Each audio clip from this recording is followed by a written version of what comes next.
This video is a little, long. So take a moment to get comfy, grab a snack, and get your sketchbook ready because you know what time it is. Okay, it is the start of week 3 and something needs to change. It is Wednesday the 18th and I am so behind. The first 2 weeks, I had the drawings planned, printed, and transferred. But this week, I've got nothing prepped. So I want to make this process easier on me. I want to batch my work and get all the hard parts out of the way. So here, I'm doing all the sketches. And once those are done, I transfer them onto watercolor paper. And I wanted more wood boards for stretching my paintings. So yes, I sawed some scrap wood I had laying around to make a total of 5 boards for stretching. With all the harder, more time-consuming parts out of the way, this made my painting process a breeze. It is so nice to just have a stretched paper with my design on it so I can focus on painting. And with all that hard work out of the way, let's get painting.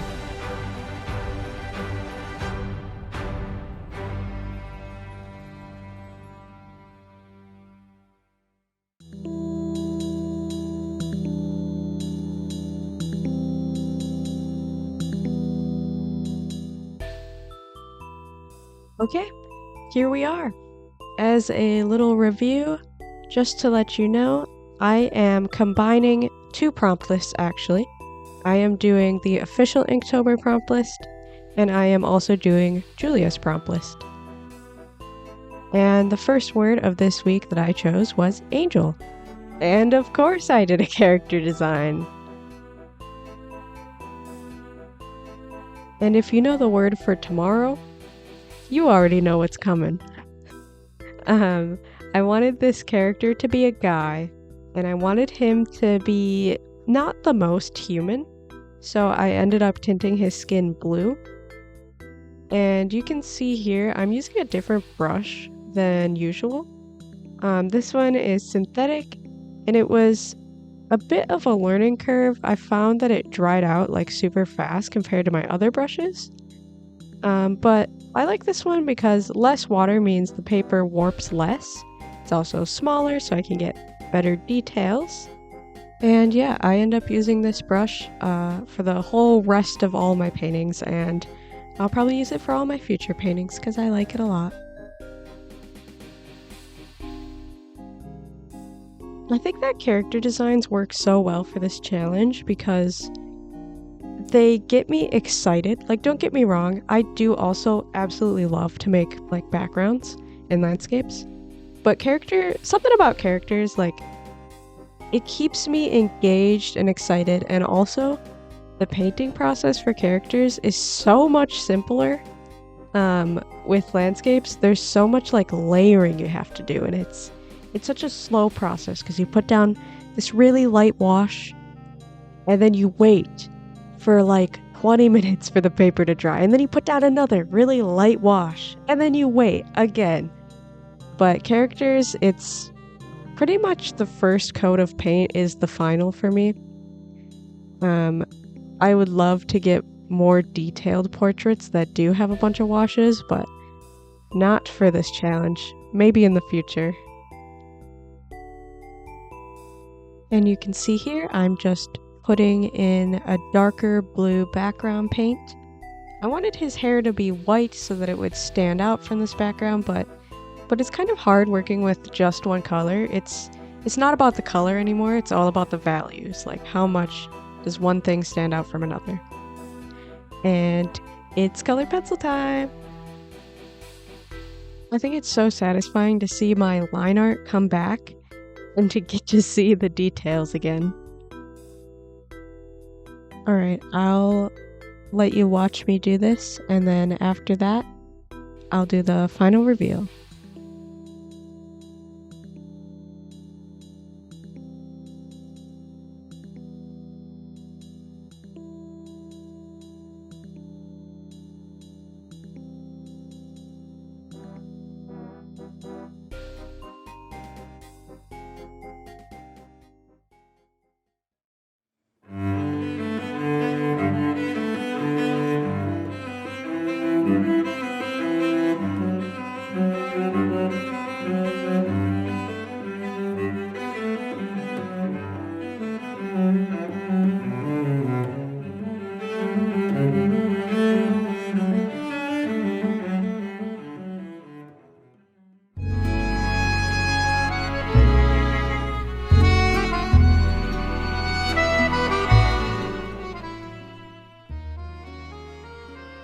The word for day 17 is demon.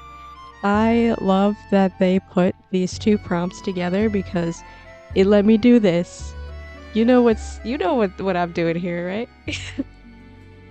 Well, if you don't, I won't ruin the surprise for you. For this prompt, I wanted to also do a character design, and I wanted her to be a little demon girl. She's a little goth, a little not. Do you guys think that big hoop earrings can be goth? I'm still trying to decide. I think if they're black, it passes, but if they're like gold, it's a little preppier. I don't know if it's goth. And here I'm just painting in her base skin color. The original sketch I had, she was a bit more of this cooler like magenta red, but I won't lie, working with purples and like cool reds in watercolor is a struggle for me, so I just leaned into a warmer red. It's kind of funny how you can get used to painting with certain colors. Like, for a really long time, I guess I had a blue period. Like, I would use a lot of blues and it just felt so comfortable for me to paint like that. And then I transitioned over to painting with reds. And honestly, I don't know where I am right now. I think I might be, yeah, like warm colors at the moment feels easier. They act differently when you're painting with them.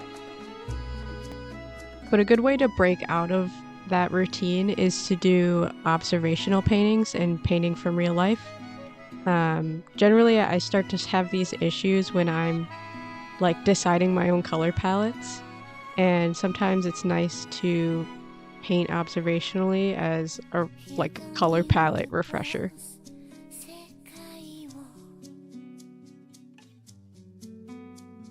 Oh, and this is very off topic, but at the end of this video, I think I'm gonna do a giveaway. I would love to give back to you guys for supporting me. And one of them, I'm gonna do 3 giveaways. One of them is going to be the toad painting. Oh, and I asked you guys what his name should be. I think I've decided a name. I had many lovely suggestions. Like, I really thought his name was going to be George Washington. That was a good comment. But I think my favorite is Gilbert. So, if you commented Gilbert, you're the winner. He's a Gilbert. He looks like a Gilbert. Also, the name Todrick was a very close to winning too, because Todrick is hilarious. But I think he would have a little more like understated of a name, kind of like when people name their cat like Larry. But yeah, more information about the giveaway will be at the end of the video. And I'm doing my favorite part, color pencil. I'll let you guys watch this and then do the reveal after that.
Day 18, the word is count, and I am so nervous to start this one. I have some high expectations for myself, and I really want to get this specific mood for the painting.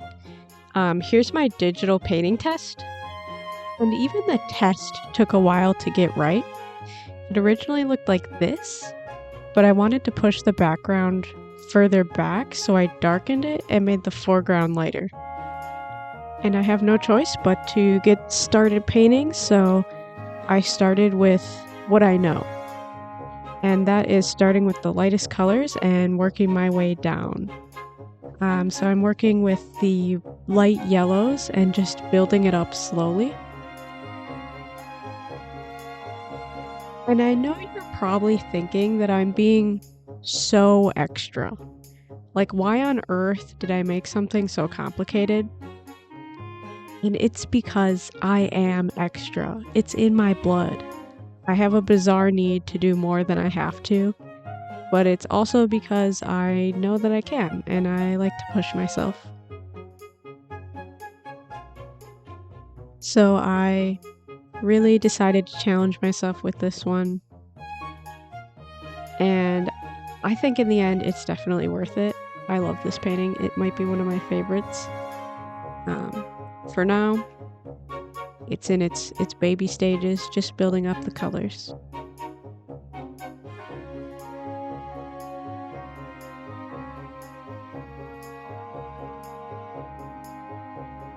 I think if this painting had a story, it's pretty straightforward. If you look at the bottom right of his table, you'll see a map with an X and his knife stabbed into it. So I'm imagining that he just visited like that part of the map and he just got the treasure from that place. And now he's counting up his gold and treasure. This is something I'll never get used to in watercolor, which is filling in like big areas of dark color and trying to avoid all the tiny little details so you don't accidentally paint over them. Like, I don't know what the solution is to this, but it's so stressful because I'm like really trying not to paint over all the stuff I've done before. And then I'm just going back in with a darker layer of brown to give the illusion of shadow. And I'm building up the blue of the gem, painting his jacket, which again, trying to avoid these little lighter details. Like if my hand twitched, I could just so easily paint over everything I've done. And it's so stressful. And I want this part of the background to be kind of glowing from the lamp. So wet on wet, I'm mixing brown and this purple so that it can kind of be a gradient. And then, I talked about stressful before, but this was stressful. Painting this background, I feel like it took like half a year off of my life. My butt cheeks were clenched so hard this whole time. Like, afterwards, I had to like go take a bath to relieve the tension. But I really did enjoy playing with the light right by the lamp. I, in the future, definitely want to play more with light sources and watercolor. It's very tricky, but so rewarding when you get it right. Oh yeah, and this part too sucked. I'm not even going to show you that much of it. It was so painful. And this is how it looks with the painting done. So now we're getting into the colored pencil. This is where it really comes to life, in my opinion.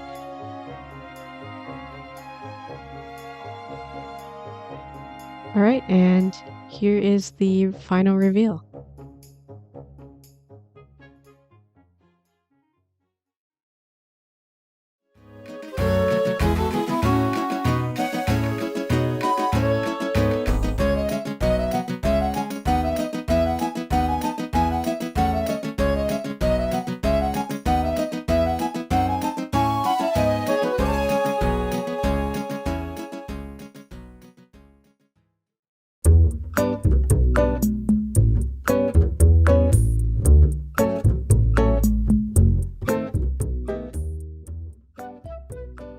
The word is origami, and I decided to draw this woman with some origami butterflies, and I thought it would be cute to make one of these butterflies as our drawing reference.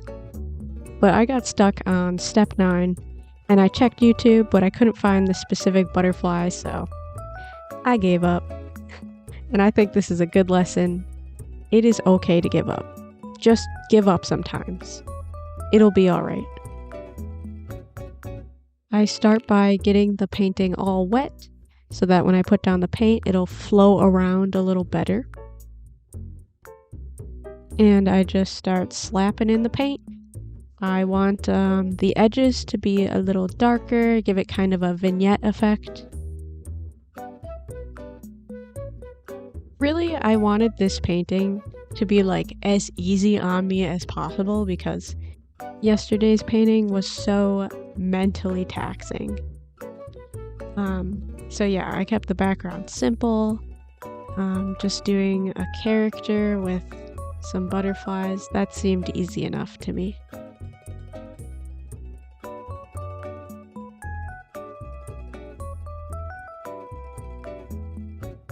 I didn't really have that much inspiration for origami.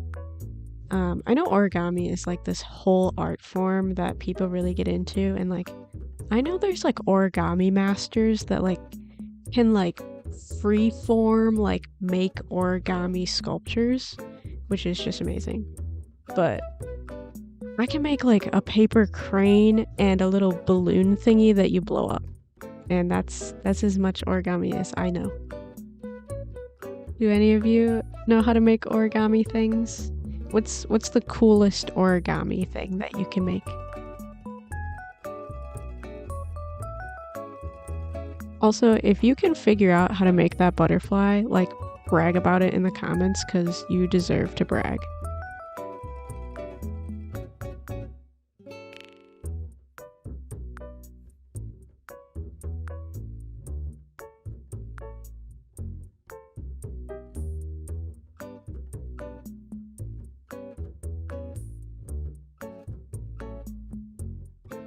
I tried to make the color palette of the butterflies very similar to the girl. So there's these pink ones and these ones that are kind of like fleshy colored almost. They're all like the same base paints as the girl. And coming up here, I will start painting some of them blue too. I really wanted them to be connected to her.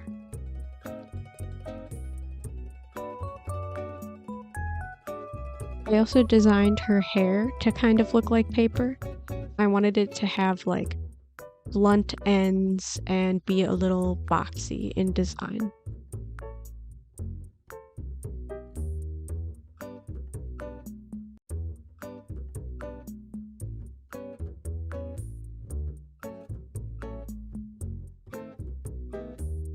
And you might be wondering, what does this painting mean?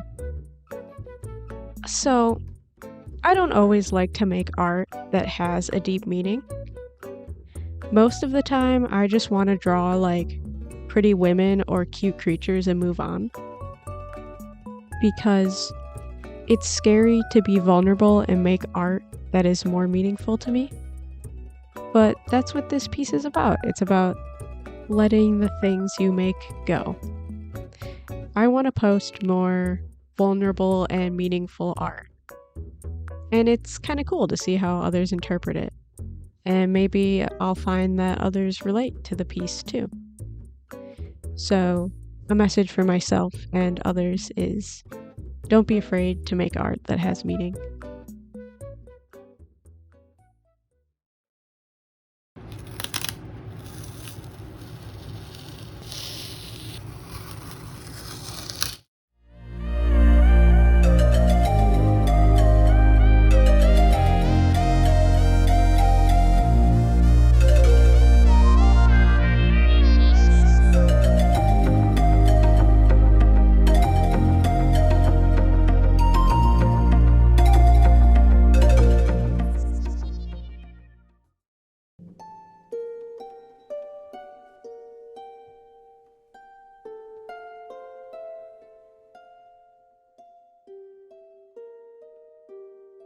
Day 20's word is frost, and I was so excited for this prompt word. It might have been one of my favorites.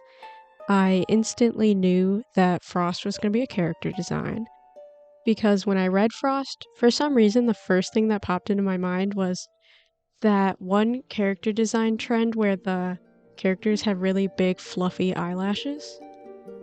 So I knew I was going to be drawing a character like that. And when I thought ice, I also thought about like an ice queen. I really wanted her to look like she's about to give me a Turkish delight. And because she's a queen, I gave her this like icy crown. There's like these ice horns, and then there's these little frosty spikes.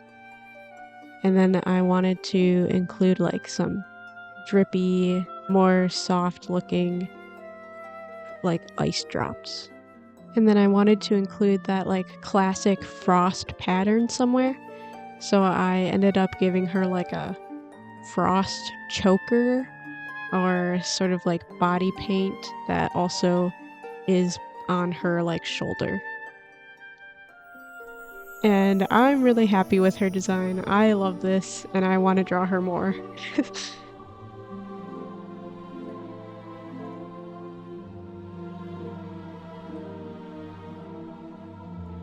And I wanted the shadows on her skin to have a more purplish tint to them, just to stand out from all the blues.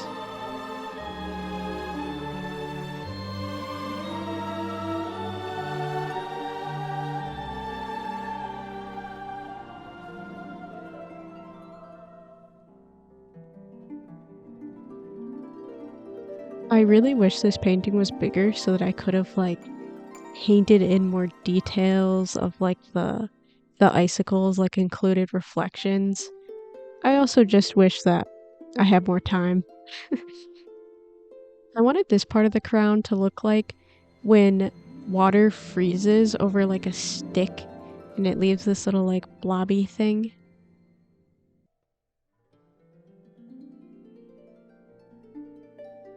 At the moment, I'm kind of having this issue where once the paint dries, the edges of the paint are much darker and then the middle is lighter. I think it's because I'm just still using too much water.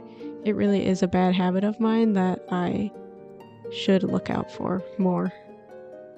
I do know that is like an appeal of watercolor, like that look is what people want, but I wish I had better control, you know?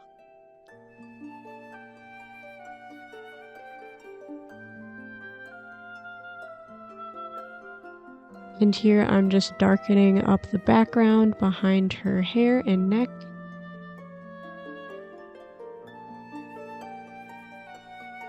And I'm rubbing off the masking fluid, just really hoping that it doesn't tear up the paper like last time. That's a new fear that I worry about every single time. I think it happened because I used too much masking fluid, like I put it on really heavy and in like a really big space. So now when I'm masking really big areas, I actually just mask the outline of it. So like for her hair, I just mask the edges so that while I'm painting, I have like a safe zone where I can still paint over.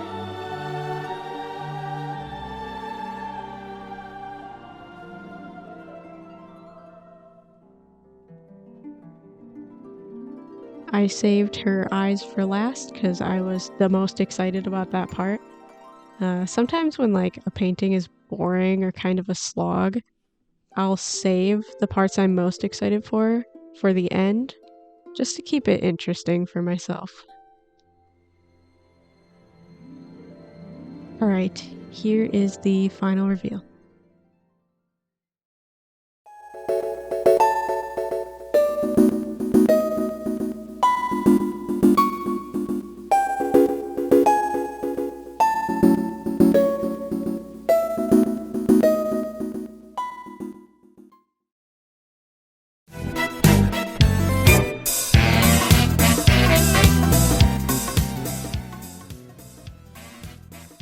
Day 20 is chains.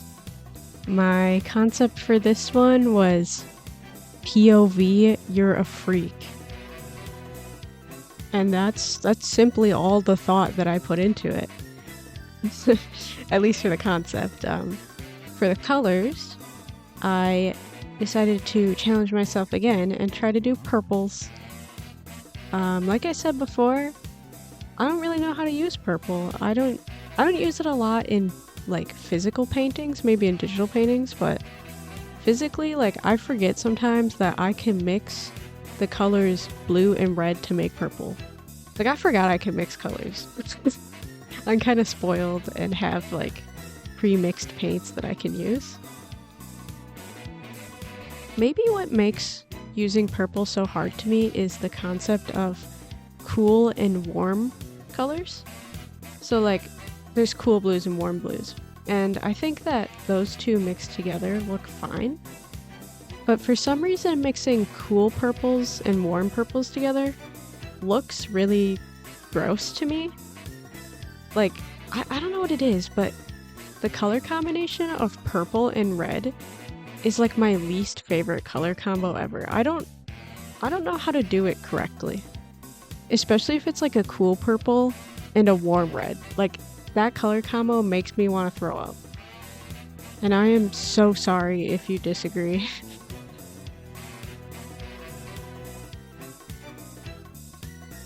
I don't really know what I was thinking for my painting order. Like, why did I paint her shoes first and then the background? I don't really know. I wasn't thinking.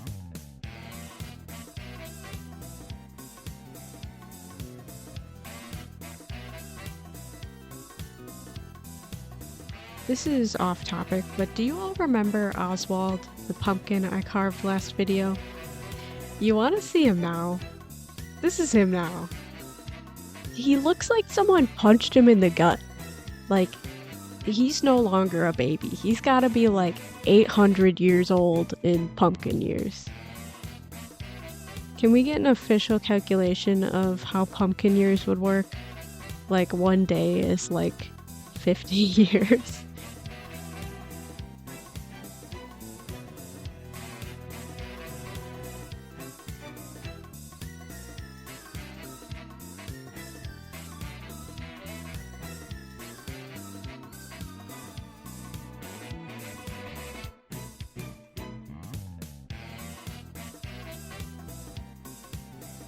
So I'm starting to paint in her legs right here, like her skin color. I don't know what I did differently, but this paint felt a lot more like blotchy and it had a less even coverage. I wonder if that's something to do with the pigment or, I don't know, my water usage? I don't know why it was like that.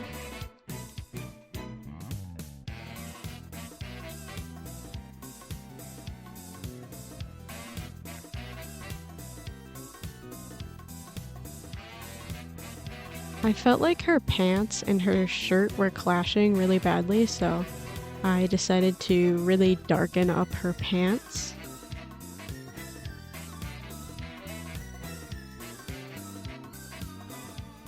And then I did the same with her hair.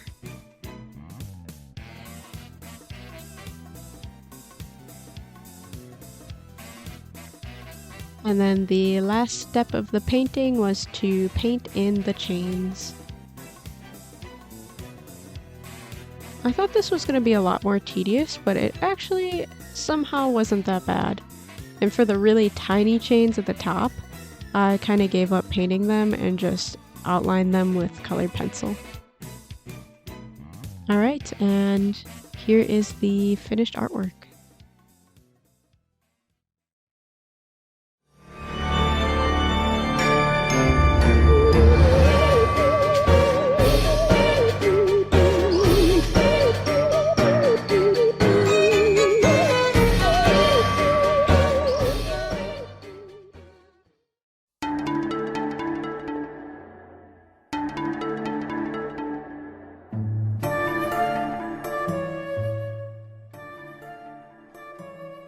The word for day 22 is Hourglass, and I, again, wanted to do a character design. And I was originally thinking of doing like a father time type of character, but I was like, you know what? Let's make mother time. So I wanted to draw this older woman who had like, I don't know, signs of aging. To be honest, I don't draw a lot of old women characters. And a lot of old women characters like don't exist. Like they're kind of hard to find references for. My reference that I primarily used for her was like Mother Gothel. But I wanted her to have long hair, long nails, white hair, and like, you know, wrinkles and whatnot. But yeah, I feel like a lot of old women characters are like, they're not hot, you know? They're all like old grandmas that are sweet and innocent, but I wanted her to be like just a little hot. I wanted her to be a gilf, or maybe like a great gilf.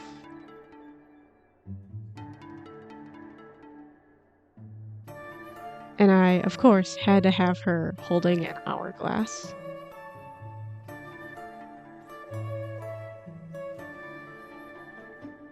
Oh, and you know, I've had some people asking why I'm not using ink for Inktober. Yes, ink is the traditional medium for Inktober, and it's probably the most advised medium because people have access to like a pen and paper and it's easier to work in just one color. But like I said, I'm very extra and I like to go overboard and make things harder. But mostly I'm using watercolor because it's what I wanted to do. The point of this challenge isn't to follow the rules to a T, it's to make art. If you want to do Inktober digitally, do it. If you only have access to a pencil, use that. Or I don't know, if you want to do like sculptures or spray paint murals, then do it. Just make things. I also know and completely understand that Inktober is not for most regular people. Like, I was really fortunate this Inktober to be able to dedicate like all of my time as an independent artist, but not everyone can do that and it's not for everyone. Like, the first time I did Inktober, it actually burnt me out for like 2 years. If you look at my Instagram, I have a post from like October 30th of 2019, and then there's a huge jump, and the next post is in 2021. So, yeah, it's not for everyone. And I didn't even finish that Inktober. Like, I think I was trying to do the thing where you do like one drawing per week or something, but I did not even complete it. So if you're afraid of failing at Inktober, I don't know if you can fail as hard as I did.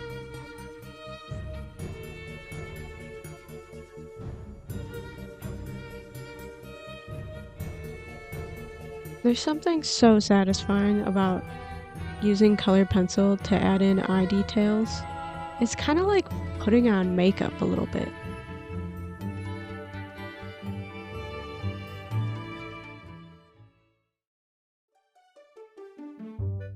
And sorry, no reveal yet. I was really sick and tired of doing Inktober things, so I did something for myself. I made a little Korok stamp. I don't know why. I wanted to do lino carving, okay? Leave me alone. Carving linoleum is so scary because it looks like this whole time I'm about to like stab myself. Like, don't be fooled. That little blade is very sharp and kind of dangerous. And you're like pushing with such force. I feel like it can just so easily slip. But luckily I did not stab myself.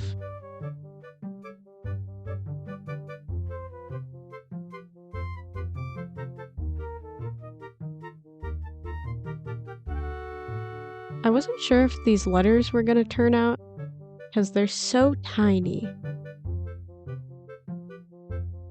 Here's how it looks with ink. And hey, it turned out alright. Okay, here's the reveal now.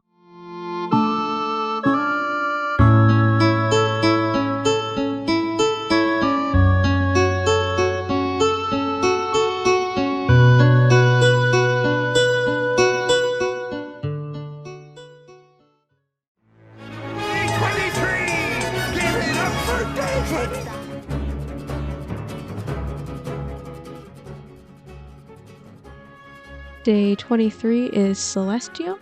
Here's my first sketches.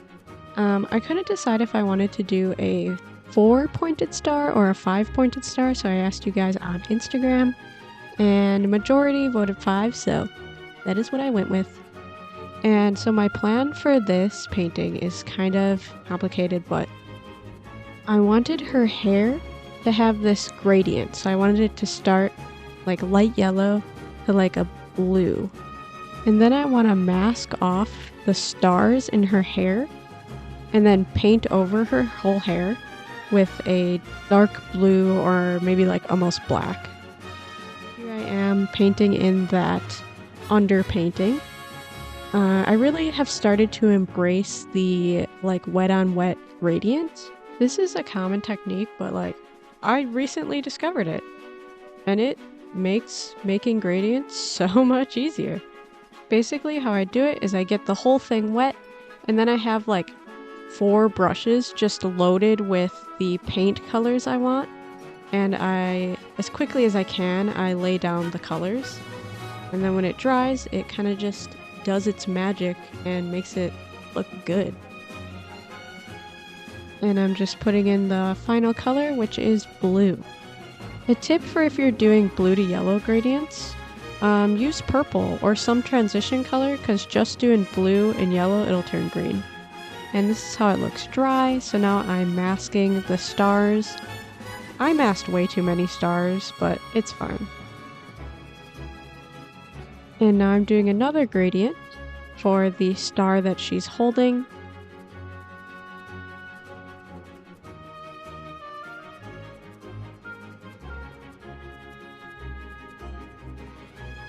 I'm using orange again as a transition from yellow. And this time I wanted the orange to fade into a really bright pink/red, and then finally go into a dark blue.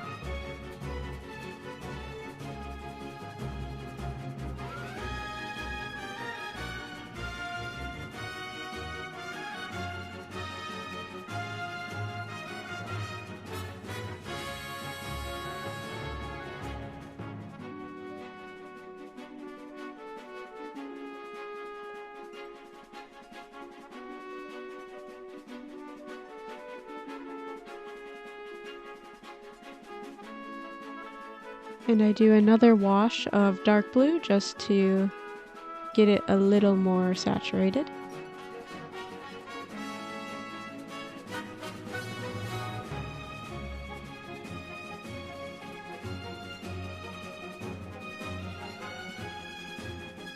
Not gonna lie, I regret doing this. I came back in with a purple, it was really wet, so I dabbed it away. And then I'm like, how do I fix it? I'll put little streaks of this purple going into the yellow. I kind of wish I didn't. I liked how it looked before that wash, but you know. And I'm adding highlights to her skin. And now it's time to cover up all my hard work. There I go, covering it up. Yep. I do quite a few washes just to get it as dark as I wanted.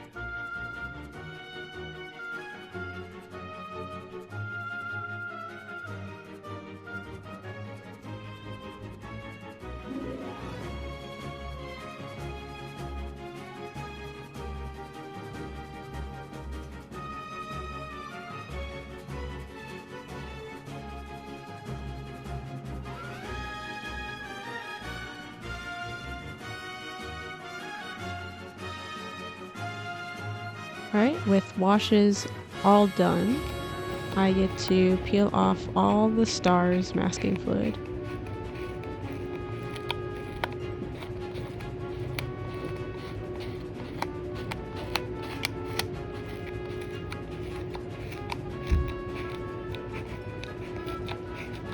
Alright, here's the final reveal.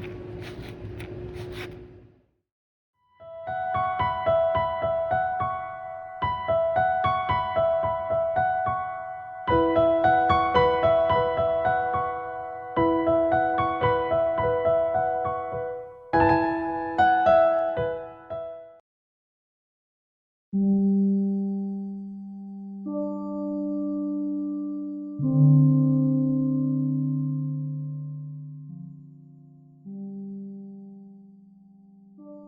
24's word is shallow. Instantly when I heard shallow, I thought of water. And originally I wanted to do like a tide pool, but I had to simplify the idea, so I just made it a regular shallow body of water. And I wanted to draw this little cat kid that's playing in it and trying to like make a connection with this horrified looking little fish. So I start with the sky, and I'm just doing a wash of blue paint.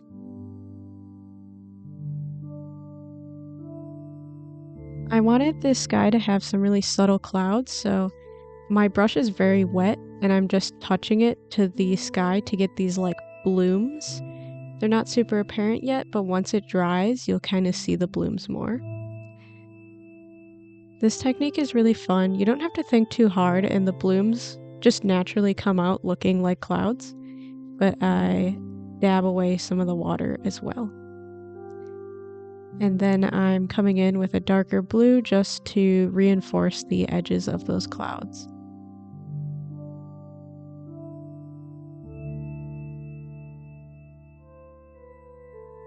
This really makes me want to make another piece that is bigger and more cloud focused. Overall, I'm just really looking forward to making bigger watercolors. I'm happy I kept these small, but sometimes it's so hard to get the details I want.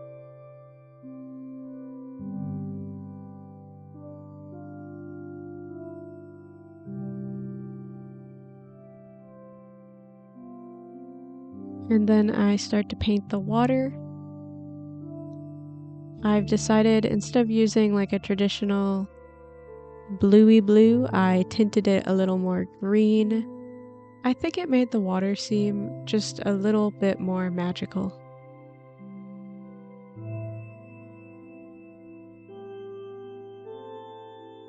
Here I am starting to paint in the cat's fur.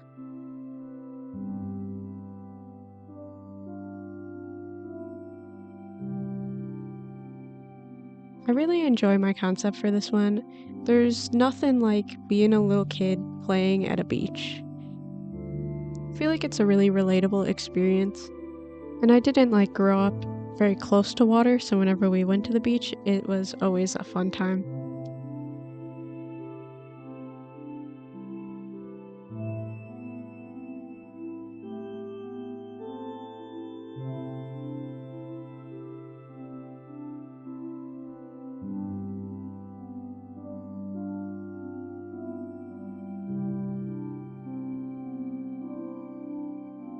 And I'm building up the blues in the water.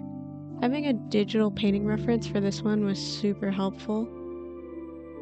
I wanted the surface of the water to have a white divide because I think that's a cool effect. And then I also wanted to give those little water ripple effects. In the past I've used masking fluid to do those, but this time I decided to just try and freehand it, and it worked out alright. I'm also really impressed that the blue colored pencil I used didn't like completely disappear. Somehow during this whole painting process I was able to see it pretty well. Oh, and I decided to make him a calico cat, so now he's got little orange spots. And I guess technically this cat's a girl because calico cats are usually only girls.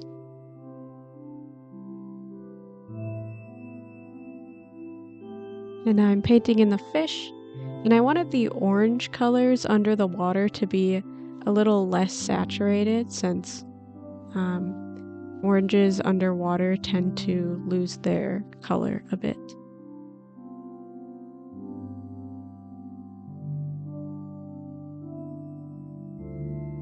And I'm peeling off the masking fluid. I think it did rip the paper a little bit this time, but it worked out. And I'll just get right into the reveal.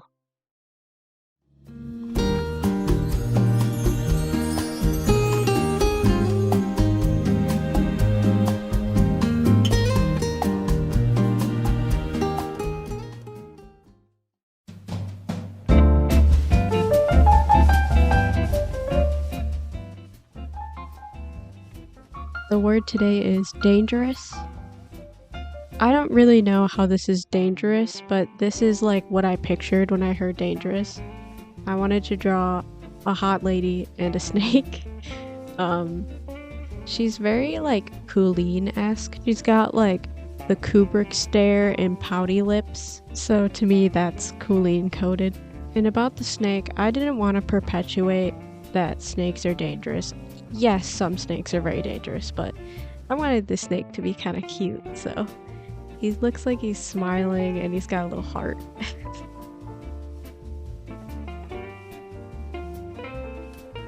And here I go painting her skin. Just laying down the first layer and hoping that I don't accidentally paint into the eyeball. Here I go laying down some black for her hair.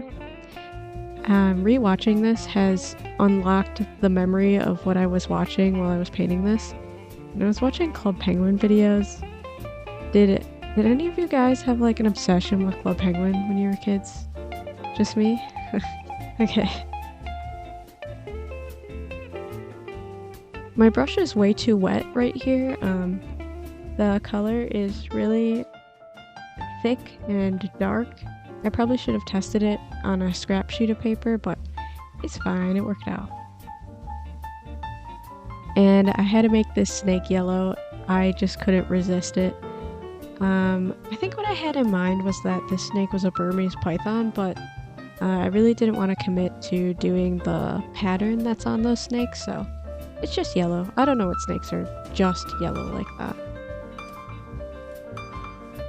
Guys, I tried to like fade her lipstick into her skin color, but I accidentally like just pulled away all the pigment and it looks weird.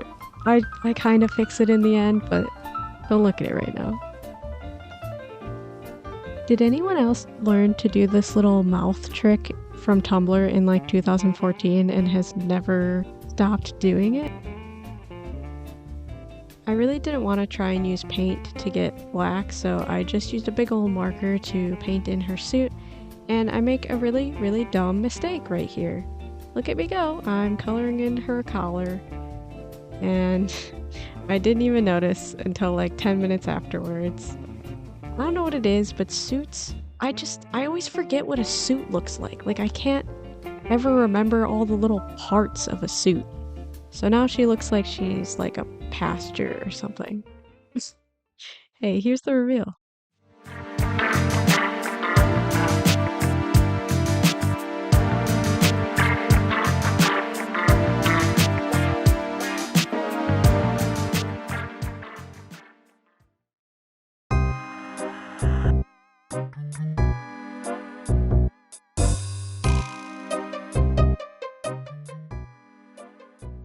I promise I don't think about the Roman Empire that much. But Sisyphus. Was he Roman? Maybe he was Greek. See, I'm telling you, I don't think about the Roman Empire that much. But Sisyphus, he was a king who was punished for cheating or something, and his punishment was to push a boulder, and then it would roll back down every time it almost got to the top, and he had to do that for eternity. I am Sisyphus, and Inktober is my boulder. Guys, I am so tired of this challenge. I want it to be over so badly. Please help me. Anyways, the word is dragonfly. I made a dragonfly girl. I also didn't know anything about dragonflies, so I had to like look up a video about them. Apparently they're really good at flying. So I made her into a pilot, and I put her in a little jumpsuit, and I heavily was inspired by Flygoon Pokemon. Was it Flygon? It's probably pronounced Flygon. And for reference on the jumpsuit, I looked at the jumpsuits from Porco Rosso. Porco Rosso is my favorite movie. I think about Porco Rosso every day. Forget the Roman Empire. So I'm just painting her jumpsuit green. I considered painting it like a beige color, but I really wanted to commit to the pink and green aesthetic. And I made the accent clothing features like a dark green. So her belt, her gloves, and her boots. Dragonflies also have like a segmented body, so I wanted to include that detail in the boots. I thought the jumpsuit wasn't dark enough, so I go back in and paint over it a little. Because this one doesn't have a background or anything, this painting actually didn't take me that long, so with the leftover time in this day, I decided to work on a commission. And doing line art exhausts me. It feels terrible to do line art, but when I get to the coloring, it's so fun.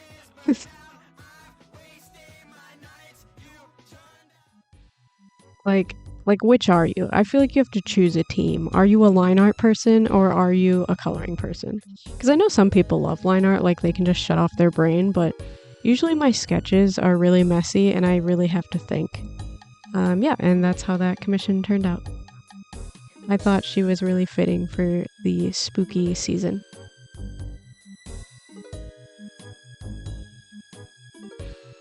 And I'm just doing the finishing touches with the colored pencil. And after that, we'll get right into the reveal.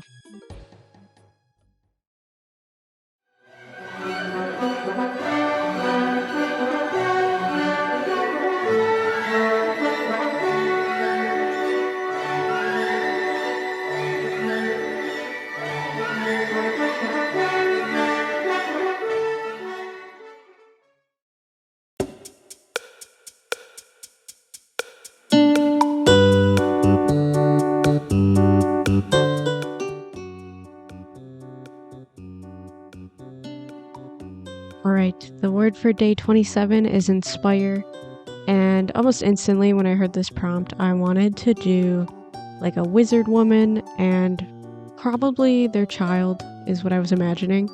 Like looking at them in amazement while they do some magic.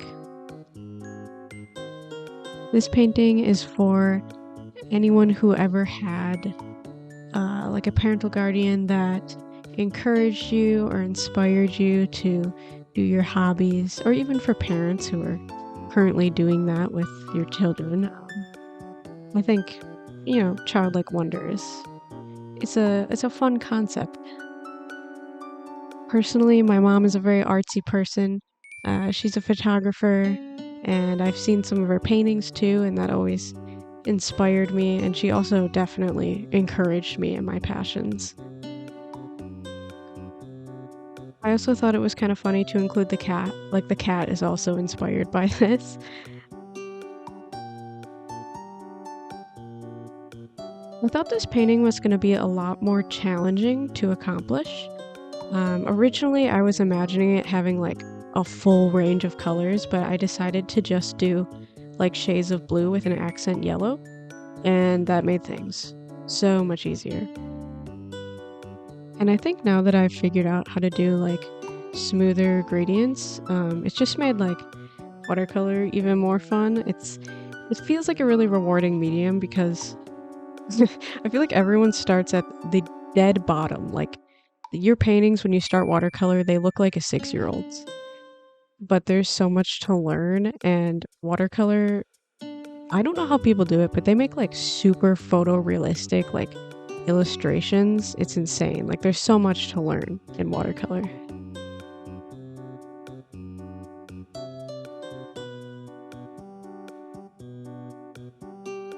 I was originally kind of struggling with the composition of this piece because I wanted the kid to be the first thing you see and then to see the mom's magic.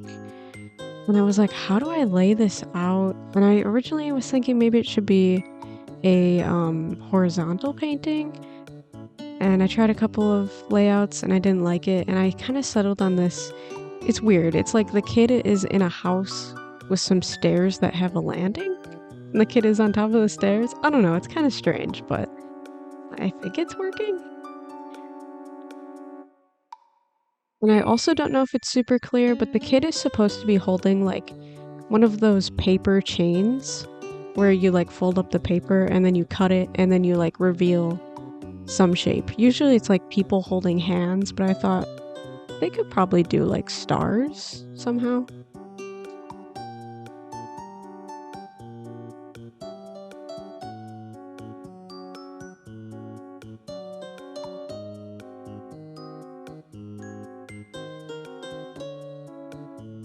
And here I am, I'm outlining all the stuff with a colored pencil.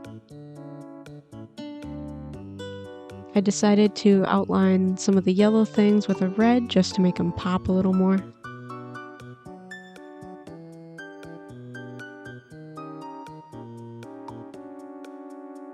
Alright, and here's the reveal.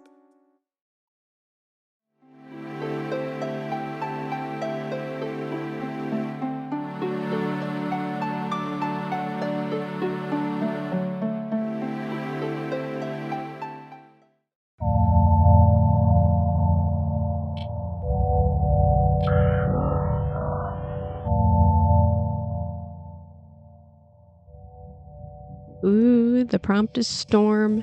This is another one I was really excited for. Something about the word storm, it makes so many like images in my head of possibilities. And I landed on this one. Guy smoking and he's stormy. He looks like he has like smoker's ability from One Piece. But yeah, I kind of again set some really high expectations with this painting. And I tried to follow the same formula that I did for the count piece, which is working from lightest to darkest.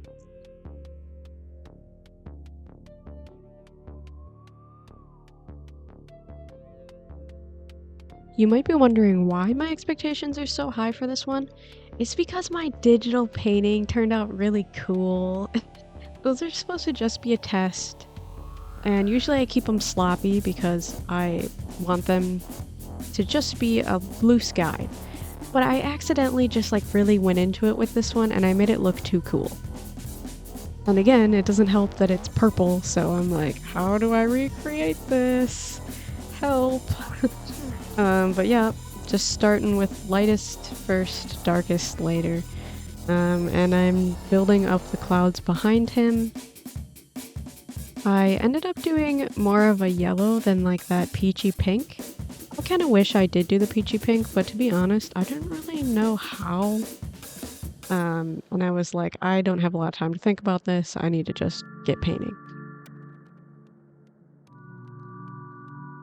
It's super fun to paint clouds and like build up the darkness on them.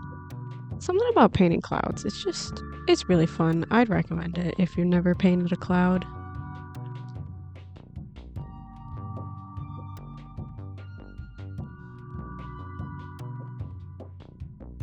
And now I start laying in a dark purple.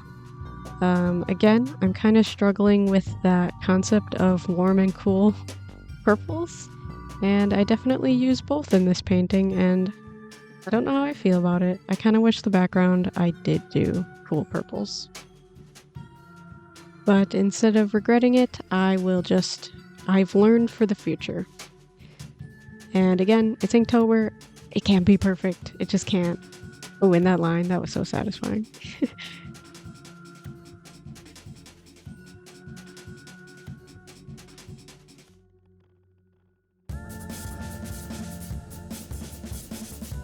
While his hair is still wet, I wanted to add this like pink to make it look like the lightning is like lighting up that area of his cloudy hair.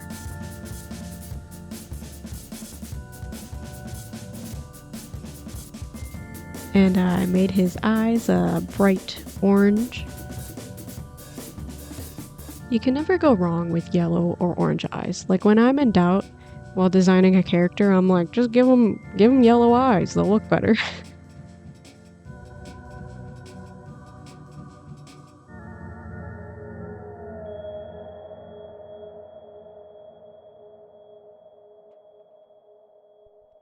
Okay, here's the reveal.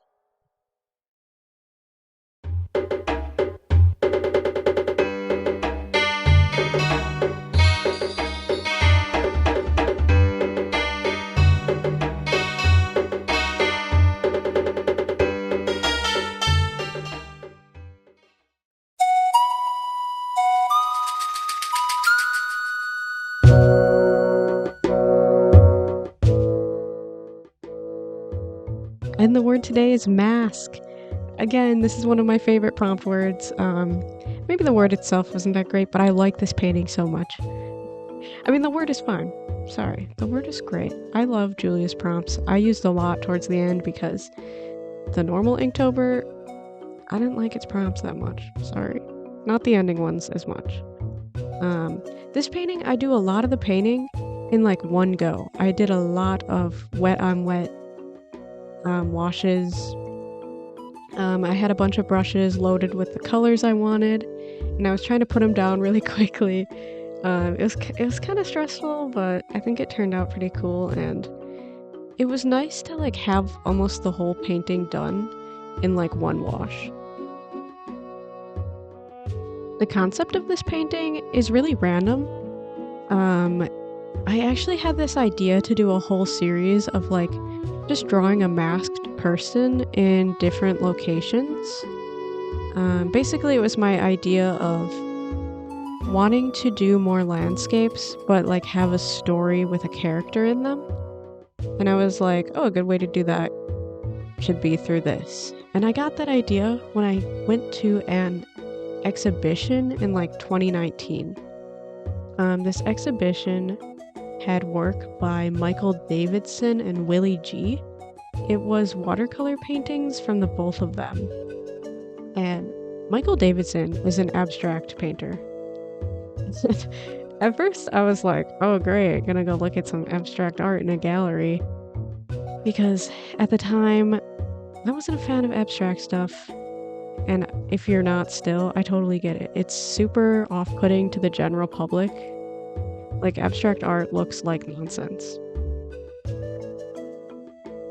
And after a quick review of Michael Davidson's work again, yeah, I don't know if I love it that much anymore, but at the time, he was actually there in person, and he did a talk about his process for his watercolor paintings. And he really talked about like how all of his paintings were based on a question. Like, it'd be like, how can I make this piece funny? Or like, how can I incorporate light into this painting? And really, as an artist who's always had trouble like expressing my own thoughts about my work, this exhibit really helped me expand my own ideas and artistic tastes. And Michael's talk kind of like brought me down to earth and helped me realize that, you know, like abstract work doesn't have to be super serious. It can be like playful and funny too. If you ever have a chance to like go to a gallery and listen to the artist talk, I would highly, highly recommend it. I know it seems very pretentious, but hey, sometimes it's good to go out and do things you wouldn't normally do. Oh yeah, and I don't really know how that exhibition inspired this piece. It just like came to mind while I was in the gallery. It just only took me like 4 years to actually act on it. Maybe I'll make more pieces that are in a similar vein since I originally wanted this to be a series. Maybe, I don't know, maybe I'll wait another 4 years. Okay, I'll stop talking. Here's the final reveal.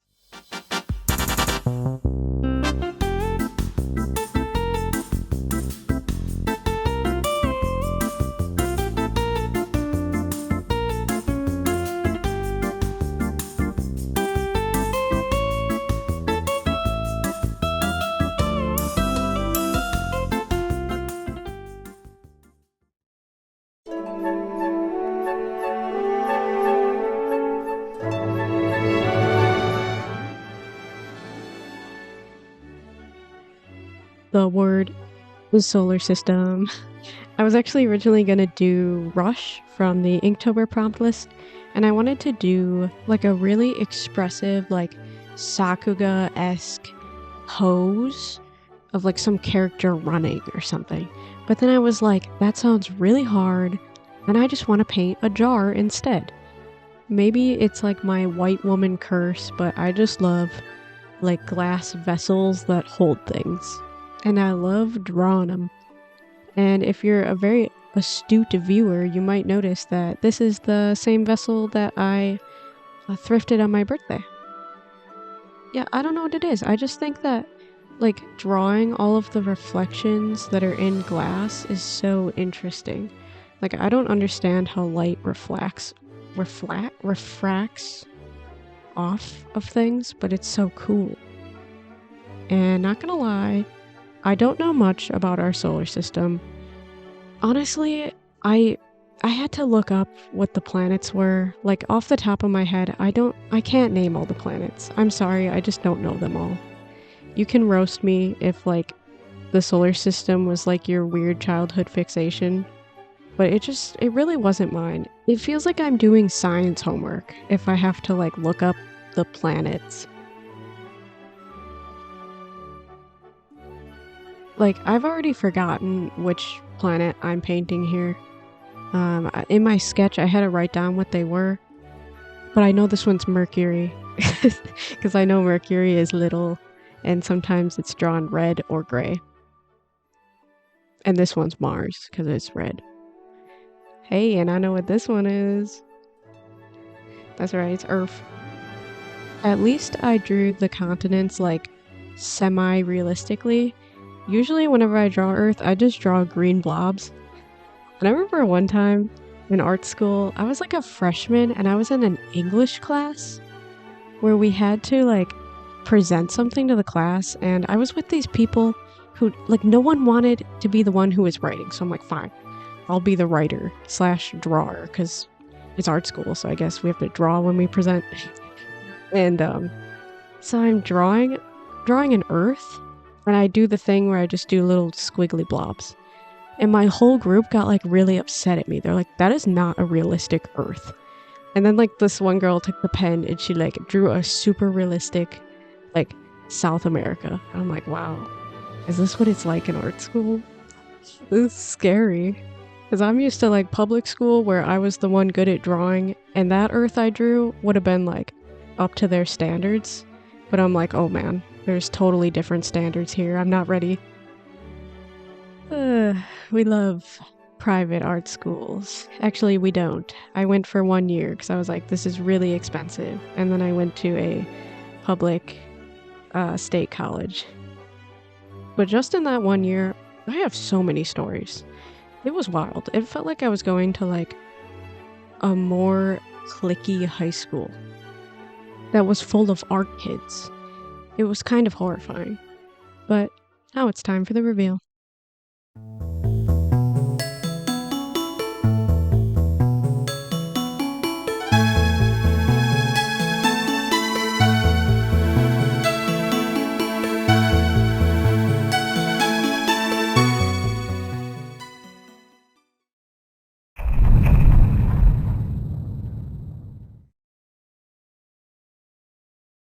Fire. The last word. It's the last day. I did it. I actually did it. And right near the end, I was just feeling like drawing objects. I'm tired of drawing people. I want to draw things now.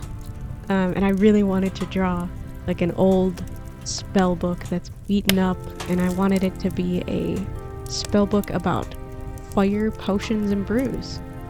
So I designed this cute little logo, which then I squished down onto a book, and it became way more hard to read. I was really worried when I printed it and I was transferring it onto the watercolor paper, because I was like, oh no, this font is like so hard to read. I don't know if it'll work. But I did it anyways, and I think you can read it. Let me know if you can't read it. I also really like that original design that I made, even before I put it onto the book. Originally it had like smoke, but I had to get rid of that just for readability. But maybe I'll do something with that design. And I thought it would be really cute for this spellbook to have like burn marks, like whatever wizard or witch was using it was, you know, practicing with the book and accidentally burnt its pages. I also decided I'm gonna burn this paper. I'm gonna burn this painting. Are you guys ready to watch me burn this thing? Well, I gotta paint it first, but I'm committed. Also, spoilers, I don't burn it all the way. That would be like too cathartic. I'm not ready. Also, I like it, so I didn't want to burn it.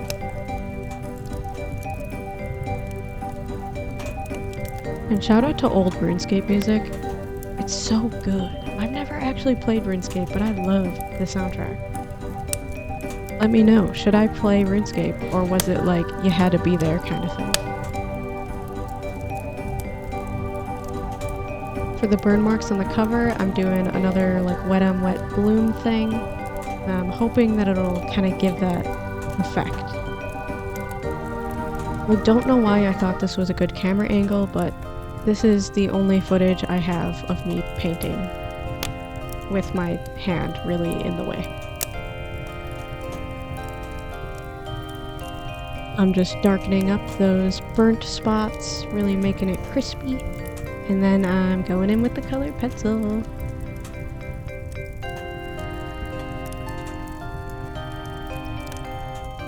And I want this book to look weathered, so I give it these little hash marks. Those are so fun to add. Highly recommend adding those to every single painting you ever make.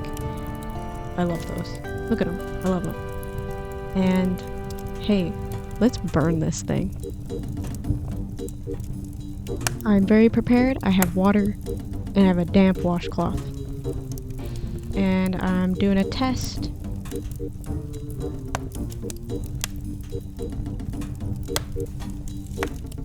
That looked good to me, so let's do the real thing.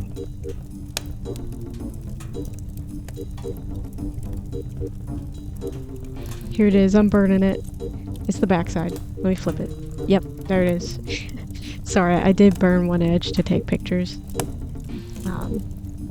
But let's pretend I burnt it for the first time right here on camera. And I'm just kind of watching it go. It's mesmerizing. Okay, I should stop it. And I do a lot more burns. I don't know when to stop. I just keep going.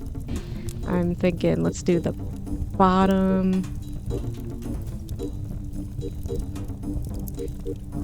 Let's do the bottom some more. Maybe even a little more. I really gotta be thorough, you know? let's do the side too. Okay, this is where I call it.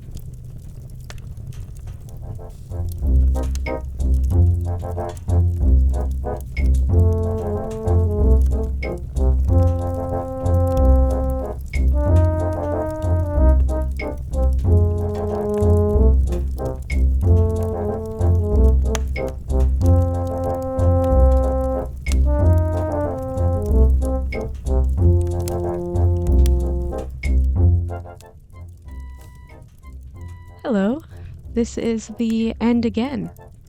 Thank you so much for joining me on my Inktober journey. I genuinely didn't expect to get the amount of support I did. Words cannot express how much it means to me, but to give back to you all, I want to do a giveaway of 3 of my Inktober paintings.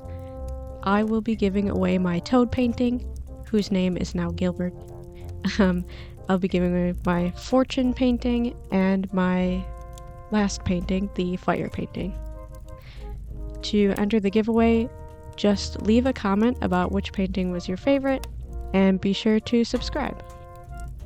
The giveaway will be open until November 15th, and I will choose the winners with a random number generator, and I'll leave a comment on your comment telling you that you won and to contact me on Instagram so that we can coordinate.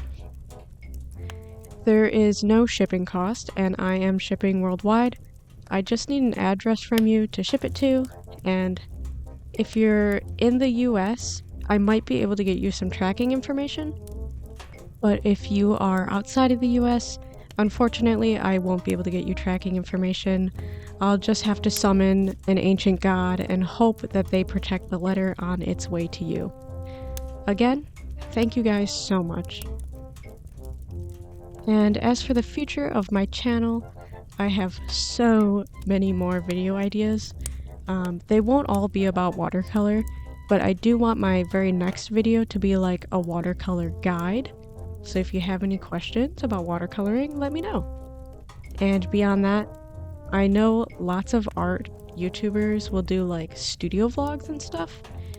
And I'm not sure if that's what I want, but I know I want my channel to be about the process of creating art, because that's what I find the most interesting. But please let me know what you guys want from me too. Okay, I'm actually ending the video now. Thank you so much for watching. Be kind to yourself, and please stay safe.